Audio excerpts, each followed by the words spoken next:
ஒரு வழியா நம்ம எல்லாருமே அடிச்ச மணி அந்த பிசிசிஐக்கு கேட்டுருச்சுங்க. நான் அடிச்ச மணி கடவுளுக்கு கேட்டு சொல்லியோ கேட்டுருச்சு. அடி சாம்பார் அப்பாயின்மெண்ட் ஆட ரீசெண்டா பிசிசிஐ நவம்பர் 30 ஸ்டார்ட் ஆக போற இந்தியா விஸ் சவுத் ஆப்பிரிக்காவோட ஓடிஐ சீரியஸ்க்கான 15 பேர் கொண்ட இந்தியா ஸ்குவாட அபிஷியலா வெளியிட்டு இருந்தாங்க. அதுல ஷாக்கிங்கான விஷயம் என்னன்னா நம்ம ருத்ராஜ் கெய்க்வாட்டோட பேர் இருந்துச்சுங்க.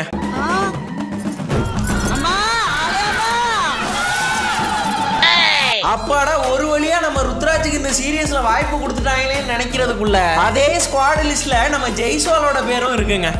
என்னடி இது? கில்லோட இன்ஜுரி ரீப்ளேஸ்மெண்ட்டுக்கு இந்த சீரியஸ்ல ஓப்பனிங் பேட்ஸ்மேனா ஜெய்ஸ்வாலா இல்ல ருத்ராஜான்னு பார்க்கும்போது கண்டிப்பா ஜெய்ஸ்வாலா தான் இறக்கி விடுவாங்க. அதுல எந்த ஒரு மாற்று கருத்து இல்லைங்க. பாப்போம் ஒரு மேட்ச் ஆச்சு அவருக்கு வாய்ப்பு கொடுக்குறாங்களா. அதே மாதிரி இந்த ஸ்குவாட் லிஸ்ட்ல இன்னொரு ஆச்சரியமான விஷயம் என்னன்னா கில்லுக்கு இன்ஜுரி ஆனனால இந்த சீரியஸ்ல திரும்ப நம்ம ரோஹித் சர்மா தான் கேப்டன்ஷிப் பண்ண போறாருன்னு பல பேர்னால எதிர்பார்க்கப்பட்டுச்சு. ஆனா அது கிடையாது. கேஎல் ராகுல் தான் இந்த சீரியஸ்ல நம்ம இந்தியா டீமுக்கு கேப்டனா இருக்க போறாருங்க. அது மட்டும் இல்லாம நம்ம ஜடேஜாவும் இந்த ஸ்குவாட் லிஸ்ட்ல இருக்காருங்க.